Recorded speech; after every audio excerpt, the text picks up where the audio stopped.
사실은 미국의 60의 법칙이라는 게 있는 것 같아요. 네. 뭐냐면 어떤 나라가 성장을 해서 미국 GDP의 60%를 넘어가면 미국은 두더지 잡기 게임하시 누릅니다. 그다음부터. 네. 처음 맞은 게 어떻게 보면 일본이고요. 중국이 미국 GDP의 60%를 넘었을 때가 근데 언제냐 하면 이게 애석해요. 되게 미국 입장에서. 미국이 금융위기 겪을 때. 2008년에. 네, 그래서 그때 쪼그라들 때 중국 올라갔죠. 올라가면서 뭐냐면 미국이 자기 코가 석자여서 자기 나라 안에서 지금 벌어지고 있는 금융위기 대응하느라고 그럼 이제 중국은 그때 커버린 거고요. 네. 그러면 지금의 역학구도는 어떻게 보면 미국 입장에서는 중국이 상대적으로 너무 커져버린 입장이고 기축통화국으로서의 지위도 중국 입장에서는 좀 야욕 혹은 야심을 갖고 있을 것이다. 그렇다고 해서 미국이 이 기축통화국적 지위를 내놓을 것이냐, 흔들릴 것이냐. 기축통화국으로서의 지위 미국이 당분간은 가져가겠죠. 다만 계속해서 야금 위안화의 지위가 올라올 수는 있겠죠. 하지만 그러면요, 이 부분 한번 여쭙고 싶어요. 과거의 미국, 그러니까 1985년 당시 제1패권국으로서 한 74%까지 일본의 GDP가 미국 GDP의 74%까지 쫓아오는 그 지점에 플라자 합의를 네. 했는데 지금도 물론 그런 패권 전쟁의 일환으로서 이런 움직임들을 생각해야 되겠지만 사실 옛날과는 달리 미국 말을 다 안 듣는 것 같아요. 네네네. 그러니까 예를 들면 러우 전쟁도 러시아한테 전쟁 멈춰 했는데 안 멈추고 유럽 EU도 미국의 이런 움직임에 대해서 거세게 대응하고 네. 중국도 이 상호관세 발표한 다음 날 베센트가 그 누구도 보복하지 마라고까지 했는데 바로 보복하고 이런 여러 가지 모습을 보면 아직도 패권국의 지위를 갖고 있는 건 맞지만 예전만큼은 아니다. 약간 그런 모습으로 지금 보고 있어요. 네. 그렇기 때문에 지금 이 미국이 온전히 중국을 이기지도 못한 그런 상황이라고 봅니다. 그래서 궁금한 것은 지금부터 좀 궁금해지는 것은 미중 간의 이 패권 전쟁의 양상은 어떻게 전개될 거라고 보세요. 결국 이 패권 전쟁을 하다가 어느 하나가 뭐 예를 들어서 패권을 잃게 될 정도, 일본의 사례처럼 아니면 그 패권 전쟁이 장기화되는 양상이 뭐 예를 들어 여러 시나리오가 있을 텐데 교수님은 어떻게 보고 계십니까? 제가 아까 이제 중국 얘기를 장기전이라고 중국은 바라보는 것 같다라고 얘기를 하는 거고요. 네. 그러면 이제 그 실장님 질문 주신 것에 대한 저의 답은 조금 길어질 것 같은데 네. 드리고 싶은 말씀 한 두 가지 정도가 있습니다. 첫째로 좋습니다. 아까 이제 플라자 합의 얘기해 주셨는데 사실은 미국의 60의 법칙이라는 게 있는 것 같아요. 네. 뭐냐면 어떤 나라가 성장을 해서 미국 GDP의 60%를 넘어가면 미국은 두더지 잡기 게임하시 누릅니다. 그다음부터. 네. 처음 맞은 게 어떻게 보면 일본이고요. 네. 그 당시에 아까 74% 얘기해 주신 것도 일본이 그만큼 올라오니까 누르는 거예요. 네. 중국이 미국 GDP의 60%를 넘었을 때가 근데 언제냐 하면 이게 애석해요. 되게 미국 입장에서는. 미국이 금융위기 겪을 때.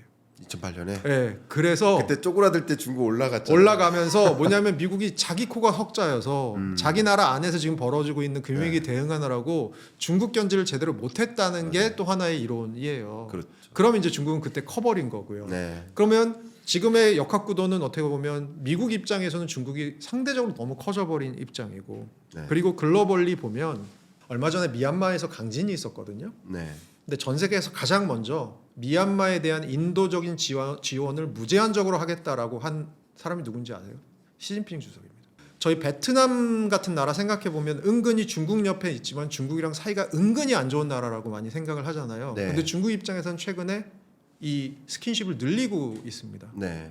그럼 그 얘기는 무엇이냐라고 생각해 보면 첫째, 시청자분들이 제발 오해하지 마셨으면 좋겠는 건 저도 사실 실장님과 똑같이 친중파는 아닙니다. 저는 이제 미국산 옷을 입고 있지는 않지만 친중파는 아닙니다. 아닌데 브랜드 열면 다 미국. 이거 유니클로입니다. 그럼 친일? 친일인가? 농담입니다. 농담. 네. 근데 네. 그 저는 어떤 생각을 갖고 있냐면 장기적인 이 게임이 있고 나서는 네. 한편으로는 부자는 망해도 3대가 간다고 미국의 패권에는 예를 들어서 1위로서의 1위라는 입장에는 변함이 없겠지만 네. 그럼에도 불구하고 이 일이 있고 나서는 미국의 그 1위로서의 지위가 옛날보다 많이 낮아져 있을 것 같다라는 생각을 하고요. 네. 그렇다면 다음 질문은 중국의 지위가 그만큼 올라가 있을 것이냐? 제가 보기에는 중국이 노력은 할 것 같다. 다만 여러 가지 이유로 중국은 기본적으로 미국과 전 세계 대부분 국가들이랑 정치 체제도 다르고요. 그리고 중국이 사실은 이 내수가 안 좋을 때마다 하는 버릇이 있잖아요. 그게 뭐냐면 사실은 외국에다가 자기 물건 덤핑해 버리잖아요. 네. 뭐 이런 것 때문에 생기는 중국에 대한 반감들이라던가 네. 아니면 뭐 여러 가지 중국에 대한 반감들이 저는 근원적으로 아주 오랜 기간이 걸려야지 좀 사라질 부분도 있다고 보는 편이긴 합니다. 네. 반대로 얘기하면 미국처럼 어느 날 갑자기 지원 국가가 뿅 하고 될 가능성은 적다고 생각은 하는 편이긴 합니다만 네. 미국이 생채기가 나면서 상대적으로 중국의 레버리지는 좀 올라가지 않을까. 그것이 아마 이 싸움의 라운드 1의 끝이 아닐까라고 보고 있습니다. 네, 말씀 감사합니다. 라운드 1까지 이제 정리를 해주셨는데 라운드 2로 이렇게 살짝 넘어가 보면 많은 사람들이 이제 생각하고 있는 게 미국과 중국이 기축 통화를 놓고도 싸우지 않겠느냐 뭐 이런 생각을 많이 하시고 그래서 대질문은 이겁니다. 기축 통화국으로서의 지위도 중국 입장에서는 좀 야욕 혹은 야심을 갖고 있을 것이다. 그렇다고 해서 미국이 이 기축통화국적 지위를 내놓을 것이냐, 흔들릴 것이냐, 이 지위가 이 대질문이 한 가지가 있는데 보통 이제 외환 결제 비중으로 보면 이게 내고 받으니까 200% 기준입니다. 네네, 여러분 그렇죠. 오해 네, 없으시도록 맞아요. 내기도 하고 받은 걸 같이 하니까 200% 기준으로 미국이 한 88% 정도 되고 중국이 10년 전에 0이었는데 지금 7.5%까지 올라왔습니다. 근데 이걸 보면 아직도 멀었다도 되지만 상당 부분 뭐 쫓아오고는 있다라고도 해석할 수도 있거든요. 어떻게 해석하느냐의 문제인데 기축통화국으로서의 어떤 지위가 흔들릴 것인지 혹은 그 기축통화국으로서의 지위를 놓고 패권 전쟁이 전개될 것이라고 보시는지 어떻게 보고 계십니까? 저는 실장님이랑 제가 이 별에 살아있는 한은 네. 그래도 달러가 기축통화인 세상에서 살 거라고는 저는 바라보고 있고요. 네. 더 먼 미래에 대해서는 사실은 저는 사실 예단하긴 되게 예단하기 힘들다. 네. 그리고 그 얘기를 바꿔서 좀 더 쉽게 말씀드리면 네. 기축통화국으로서의 지위 미국이 당분간은 가져가겠죠. 다만 계속해서 야금 위안화의 지위가 올라올 수는 있겠죠. 하지만 저희가 사는 세상 정도에서는 네. 달러 자체가 위안화로 뭐 지금처럼 80대 7의 구조가 뭐 예를 들어서 나중에 60대 60의 구조가 되는 것까지 보기에는 네. 조금 시간이 오래 걸리지 않을까라고 저는 생각하는 편이고요. 네. 네네. 네. 실장님 생각은 어떠세요? 저도 뷰는 매우 비슷합니다. 그러니까 단기간 안에 미국의 기축통화국으로서의 지위가 흔들릴 것이다. 이게 굉장히 재밌는 게 나머지 통화는 비율의 변화가 별로 없어요. 네. 오히려 줄어들고 있죠. 왜냐하면 중국이 커진 만큼 0에서 7.5%로 커지는 만큼 예를 들어 호주 달러, 캐나다 달러, 유로화 뭐 원하는 뭐 비교도 안 되지만 이 비중이 조금씩 슈링크하고 있는 모습은 명확하고 중국이 차지하고 그렇다고 미국의 지위가 흔들리는 것은 또 아닌 모습. 현재까지는 경과가 이렇습니다.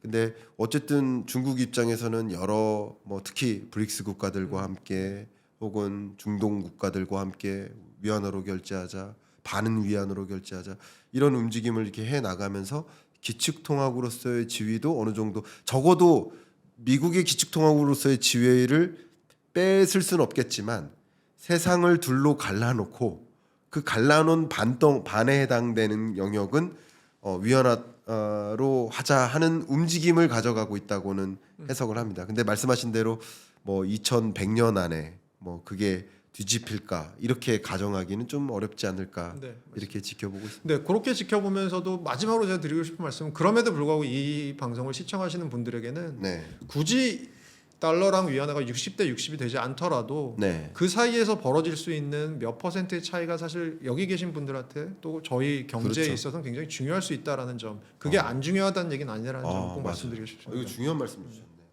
가끔 저도 이제 경제를 거시 데이터를 가지고 확인하다 보니까 예를 들면 대 인도 수출액이 한 2.6% 정도 되는데 우리나라 전체 수출액에 그러니까 이거밖에 안 된다라고 이렇게 말씀드릴 수도 있어요. 거시 경제로 볼 때는. 근데 인도에 그 정도 수출하는 기업 입장에서는 자기의 전체를 수출하고 있는 그럼. 거거든요. 그러니까 이 하나하나의 작은 숫자도 참 중요한 의미가 있다라고 일단 생각을 하면서 말씀을 나눠야 될 것 같습니다. 그러면 저는 이 질문을 드리고 싶습니다. 대망의 질문입니다. 앞서 이제 환율을 중심으로 환율 전쟁이 전개될 가능성이 높다. 그게 일종의 관세 전쟁 다음에 가져올 카드다. 이런 이야기를 나눴고 결과적으로는 트럼프가 원하는 것은 미국의 제조 기지를 옮기고 그럼 제조하기 좋고 미국 내에서 많은 기업들이 수출하기 좋은 환경을 유도하기 위해서는 약달러를 만들어 나가고자 할 것이다. 여기까지는 그림을 그렸습니다.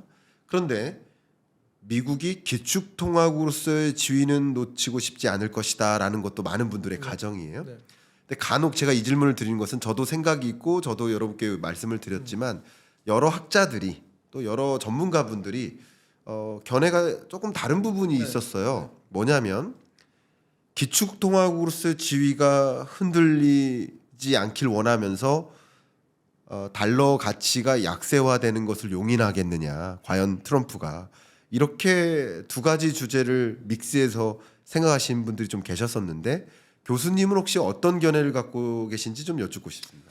저의 견해는 달러가 약세로 가고자 하는 거는 날씨에 대한 얘기고요. 네, 기축통화국으로서의 지위를 놓지 않고 싶어하는 건 기후에 관한 얘기인 것 같습니다. 네, 무슨 얘기냐? 오, 저희 날씨는 하루하루 변동하잖아요. 네. 상대적으로 단기간에 벌어지는 변동이고요. 네, 그리고 기후라는 거는 뭐 글로벌 워밍, 온난화 이런 거 아주 오랫동안 벌어지는 일이잖아요. 네, 미국은 기축통화로서의 지위를 유지하고 싶은 건 오랫동안 유지하고 싶어 하는 것일 거고 네, 달러가 약세인 걸 유도하고 싶은 건 기껏 해봤자 트럼프 임기 앞에 2, 3년일 거라고 저는 생각을 해요. 네, 그 얘기는 무슨 얘기냐? 앞으로 어떤 미국의 행정부가 들어오느냐에 따라서 이 달러에 대한 정책은 얼마든지 저는 바뀔 수 있다고 생각을 합니다. 그런 측면에서는 이 두 개가 서로 뭐 상충한다고도 생각하지 않고 두 개가 꼭 서로 굉장한 영향을 주고 있다고 생각을 하지도 않는 편입니다. 예를 들어서 스캇 베센트 재무장관 있잖아요. 네, 그 사람이 처음 돈 번 게 언제인지 아시죠? 1992년인데요. 네, 어떻게 돈을 벌었냐 하면 그 당시에 파운드화, 영국 파운드화가 약세가 될 거를 이 사람이 좀 예견을 했대요. 그런데 그걸 아마 영란은행이 뱅크 오브 잉글랜드가 네, 못 막을 거라고 생각을 했대요. 어, 근데 이 사람이 그때 누구랑 일을 하고 있었냐면 조지 소로스 밑에서 네. 일을 하고 있었는데 그래서 소로스한테 펀드를 받아서 파운드화가 약세가 되는 곳에다가 공매도를 엄청 쳤습니다. 그래서 돈을 벌고 네. 처음 유명해졌어요. 그 후로는 이 사람 굉장히 뭐 억만장자가 됐고요. 근데 시장에서 스캇 베센트가 임명됐을 때 어떤 생각을 했냐 하면 그때 주가 지수가 막 많이 뛰었었거든요. 네. 3대 지수가 다 뉴욕 지수가 뛰었었는데 왜 그랬냐면 그중에 이유 중에 하나가 트럼프가 들어오면 자꾸 환율을 인위적으로 손댈 거라고 생각하는데 기본적으로 스캇 베센트의 개인적인 이력상 이 사람은 환율이 시장에서 그냥 자동적으로 수요 공급에 의해서 결정되는 게 좋다고 믿는 사람일 거야라고 생각했던 겁니다. 네. 실제로 스캇 베센트가 그런 의견을 많이 피력했었고요. 그런데 스캇 베센트가 지금 어디에 와 있냐라고 보면 미국이 일본을 대상으로 미국이 한국을 대상으로 환율에 대한 얘기들을 하는데 천병 역할도 일부분 하고 있는 거잖아요. 그 사람이 그런 얘기를 안 하고 있을까라고 생각하기 좀 힘들잖아요. 지금은. 네, 네. 그렇게 보면 사실 스캇 베센트라고 하는 사람들의 개인적인 의견보다도 어떻게 보면 더 중요한 건 트럼프가 그려내고 싶어하는 미국 경제의 전반적인 빅픽처라는 거잖아요. 네, 네. 근데 제가 보기에는 다음에 만약에 민주당 정권이 들어오고 혹은 공화당 정권이라고 하더라도 트럼프와 조금 다른 생각의 경제 정책을 가진 사람이 들어올 확률이 저는 그렇지 않을 트럼프랑 같은 확률, 같은 생각을 가진 사람이 들어올 가능성보다 훨씬 크다고 생각하고요. 그러면 달러에 대한 정책들은 얼마든지 선회가 가능하다고 생각을 합니다. 그렇죠. 다만 예. 누군가가 새로 들어온다고 하더라도 달러가 기축통화로서 가지는 패권들은 놓치고 싶어하지 않을 것 같다라는 게 사실은 제 대답의 또 다른 버전입니다. 네, 네. 너무 좋은 비유십니다. 저도 저 스타일대로 좀 설명을 드려보면, 그러니까 전혀 다른 디멘전이다. 네, 이렇게 생각을 제 얘기가 하고요. 사실 그 예. 얘기입니다. 우리 교수님하고 저 공통점 중에 하나가 테니스를 정말 즐기는데 네. 테니스 잘하는 것과 경제를 쉽게 설명하는 것과는 전혀 다른 디멘전이다. 다른 디멘전이죠. 테니스를 잘 치면 경제 강의 못할 것 같고 테니스를 못 치면 경제 강의를 잘하냐 네. 이게 아니라 네. 그러니까 테니스는 잘할 수도 있고 못할 수도 있고 또 경제 강의를 잘할 수도 있고 네. 못할 수도 있는 전혀 다른 디멘전인데 이걸 왜 연결하느냐? 네, 그렇죠. 저는 그 정도 맞습니다. 생각이고 네, 맞습니다. 예를 들면 미국의 달러의 패권적 지위는 이미 뭐 100여 년 전부터 이 달러라는 것이 생겨나면서부터 패권적 지위를 가졌고 계속 유지하고 있는데 원달러 환율로만 생각해도 1,100원을 밑돌 때도 있고 웃돌 때도 있고 밑돌 때도 있고 지금 또 1,450원대를 찍었다가 이제 1,300원대로 내려온 거 아닙니까?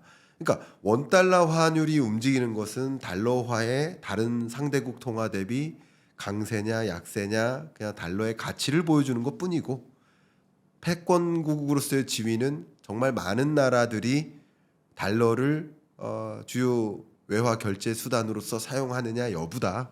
그러니까 그것은 환율의 움직임과 기축통화국으로서의 지위를 같은 그 디멘전에 놓고 생각할 필요까지는 없지 않느냐. 제가 드렸던 말씀보다 훨씬 더 좋은 설명 같고요. 아니요. 네, 그리고 교수님 말씀이 더. 네, 그리고 또 이제 그런 측면에서 시청자분들께 제가 사실 그런 질문을 가끔 받습니다. 교수님은 경제 지표 중에 뭐 보세요? 이런 얘기를 많이 네. 드려요. 근데 저는 사실 아침에 농담이 아니고 지표 3개 보면서 시작하는 게 이제 루틴인데요. 예. 그게 뭐냐면 첫째로 원달러 환율을 보고요. 네. 둘째로 미국 국채 10년물을 보고요. 셋째로 유가를 보면서 하루를 시작하거든요. 네. 근데 저희 아내는 경제학자가 아니라서 맨날 제가 그러고 있으면 참 인생 재미없게 산다 뭐 이렇게 얘기를 하는데 그렇게 얘기는 하지만 네. 근데 이제 최근 들어서는 제가 이 3개 지표만 보면 안 되겠다고 생각을 하는 게 원달러 환율뿐만이 아니고 환율 측면에서 이거 달러 인덱스도 봐야 될 것 같더라고요. 맞아요. 그리고 어떤 때는 사실 엔화랑 달러 가치도 봐야 되고 타이완 달러도 봐야 돼. 이게 사실은 환율 전쟁이라는 것의 측면에 있어서 사실 실장님이 말씀하신 대로 제가 말씀하신 대로 안 흘러갈 가능성도 있습니다. 하지만 그 와중에 우리 시청자분들께서는 계속해서 이 경제적인 센스를 유지하시면서 뭔가 뭐 투자를 하시건 뭘 하시거나 하셔야 되잖아요. 보셔야 될 지표들이 늘어나는 상황이라는 건 저는 분명한 것 같아서 그 말씀도 꼭 드리고 싶습니다. 그분 정말 명확하시네요. 우리가 어쩌면 과거에 한 3, 4년 전만 해도 미국 물가 발표되는 거 안 봤어요. 아니 PC가 뭔지 몰랐어요. 몰랐고. 예. CPI, PC 구분도 안 했고 그 물가 발표 관심도 없었어요. 근데 갈수록 PC 보고 CPI 보고 근원 PC, CPI 다 보고 고용 지표도 실업률과 취업자 증감과 네. 뭐 임금 상승률까지 다 보잖아요. 맞아요. 그러니까 이렇게 많은 분들이 경제에 관심을 갖기 시작하면서 실제 그 여러 지표들이 발표될 때마다 금융시장에 영향을 미치니까 네, 맞습니다. 미친다는 건 명확하니까 네. 그래서 이제 관심을 갖고 공부하기 시작하시는데 저는 이렇게 1시간 동안 또 교수님하고 사실 질문지는 있긴 있지만 거의 질문지 없이 그냥 막 토론한 거거든요. 근데 하면서 여러 가지 어떤 경제를 보는 제 뷰에 있어서 미처 못 봤던 이런 부분들이 좀 채워지는 좀 배울 수 있는 시간이 되지 않았나 이런 생각이고 아마 구독자 여러분들도 그런 생각을 많이 하셨을 거라고 생각합니다.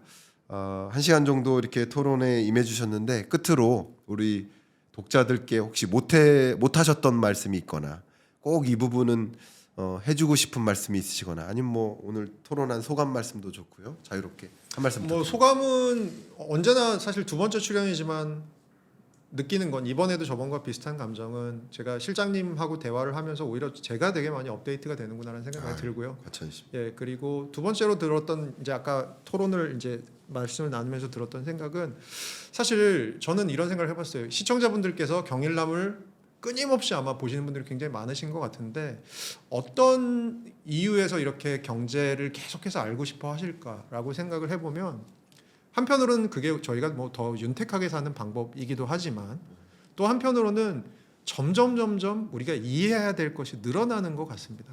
네, 그런 측면에서는 앞으로 김광석 실장님과 좋은 정보들 서로 더 많이 나누시길 바라면서 네, 오늘은 여기까지 말씀드리겠습니다. 네, 여기까지 허준영 대학원생 같아 보이는 교수님 허준영 교수님과 토론 마무리하겠습니다. 감사합니다. 감사합니다. 네.